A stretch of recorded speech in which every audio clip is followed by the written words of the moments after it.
안녕하세요. 김쌤 영어 김쌤입니다. 오늘 포스팅 주제는 정말 영어 되나요? 정말 영어 되나요? 입니다.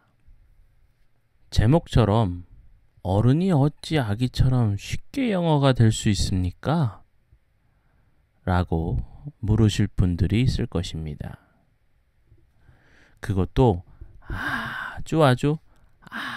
아주 많이 있음을 김쌤도 너무나 잘 알고 있습니다. 김쌤이 아기처럼 어른도 쉽게 언어를 습득할 수 있다고 한 이 말이 믿기 쉬운 말이었다면 김쌤이 25년간 연구할 필요도 없었을 것입니다. 김쌤은 1990년부터 15년간 연구하여 2005년 김쌤 영어 모국어법을 완성하였습니다. 그 후 아기가 정말로 이 방법대로 모국어를 습득하는지 확인하였습니다. 어떻게 말입니까? 그 유일한 방법은 자녀를 낳아서 직접 키워보는 수밖에 없었습니다. 김쌤은 현재 자녀 셋을 두었습니다. 첫째는 초3이고 둘째는 초1, 셋째는 5살입니다. 모두 남아이고 각기 개성이 뚜렷이 다른 아이들입니다. 첫째 아이가 몸이 불편한 아이라서 김쌤은 환경상 24시간 첫째 아이와 둘째 아이 그리고 셋째 아이를 직접 와이프 산후조리까지 해가며 관찰할 수밖에 없었습니다. 환경이 기적을 만들기도 하나 봅니다. 자의 반, 환경 반으로 김쌤은 새 아이를 직접 양육하면서 김쌤 영어 모국어법이 인간이 언어를 습득하는 원리임을 3번이나 육안으로 직접 확인할 수 있었습니다. 우리는 눈에 보이는 것을 믿습니다. 그래서 보는 것이 믿는 것이다 라는 말이 있습니다. 그런데 보는 것 때문에 진실이 왜곡될 수도 있습니다. 어떻게 그러합니까? 예를 들어 설명해 보겠습니다. 아직 비행기가 없던 시절 어떤 사람이 이런 말을 합니다. 관찰자 1. 하늘에서 비가 내려오는데 이 비가 모여 개울이 되고 강이 되어 바다로 흘러가잖아. 그렇다면 하늘에 엄청나게 많은 물이 있다는 것인데 그렇게 많은 물이 하늘에 있을 수 있다면 무거운 돌덩이나 쇠덩이도 하늘에 떠 있을 수 있다는 것 아닐까? 관찰자 2. 이것 보게나 허무맹랑한 상상을 하시는 분? 쇠가 무거운데 어찌 하늘에 떠 있을 수 있겠나? 이것 보게. 수저처럼 가벼운 물건도 땅에 떨어지는데 어찌 돌덩이나 쇠덩이가 하늘에 떠 있을 수 있단 말인가? 관찰자 1. 새들은 수저보다 무겁지만 떠 있을 수 있지 않은가? 관찰자 2. 그건 조물주가 새에게만 준 능력이라네. 당신이 조물주가 아니지 않는가? 여러분은 이미 비행기의 존재를 알기 때문에 관찰자 1의 말이 맞다고 알고 있지만 비행기가 없던 시절에 있었다면 당장 눈에 보이는 것들은 모두 떨어지기에 관찰자 2의 말이 옳다고 믿기 쉬울 것입니다. 전보 747 제트기는 제트기 무게만 278톤입니다. 거기에 490명의 승객을 태울 수 있고 승객들의 짐까지 싣고 9,000km의 장거리를 단숨에 날 수 있습니다.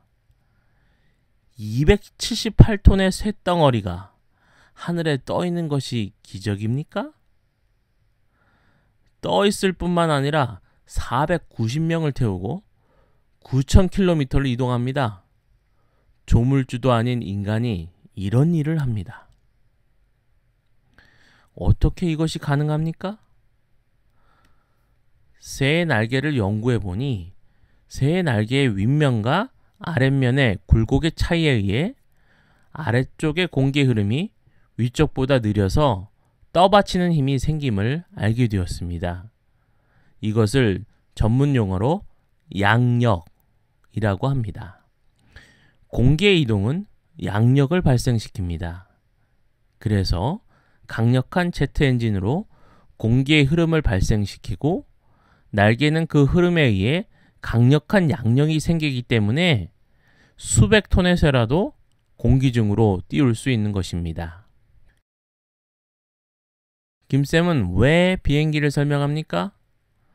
어른이기에 아기처럼 영어를 쉽게 습득할 수 없다고 말하는 것은 새가 아닌 쇠덩어리이기 때문에 하늘에 떠 있을 수 없다고 주장하는 것과 같다고 말씀드리고 싶은 것입니다.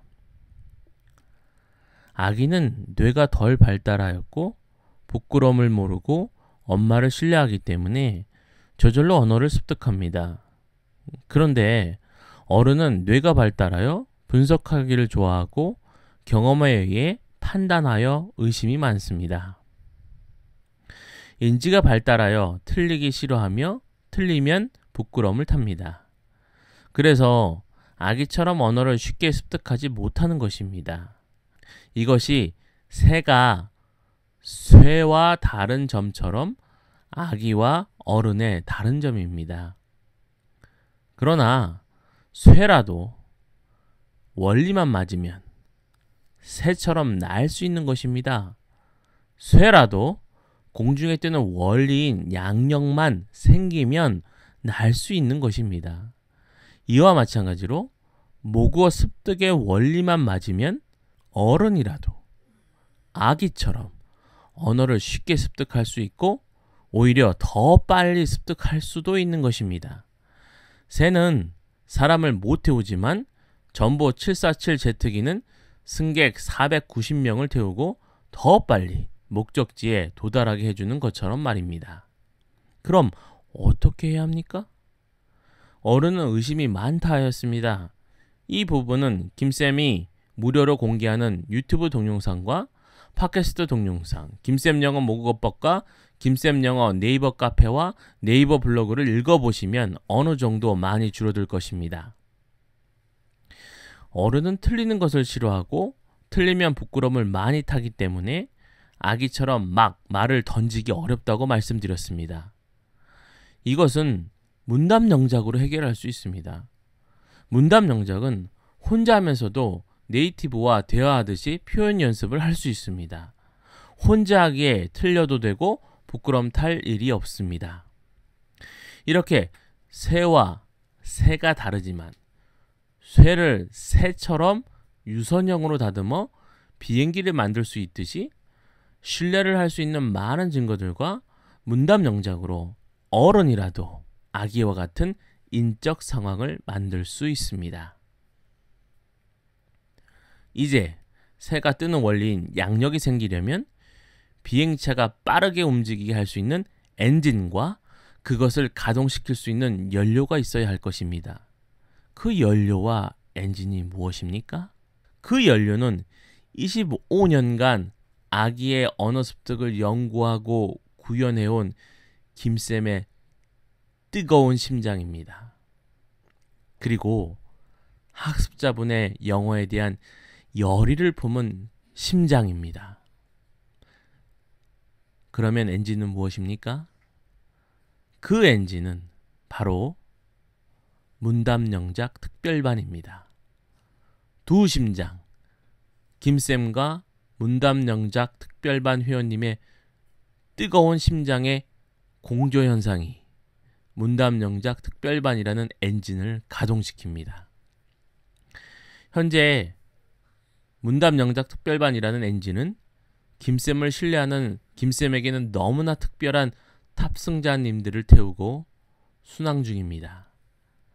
각각 회원님의 목적지에 다다른 분들이 바깥의 아름다운 경치를 보며 행복해하고 있습니다.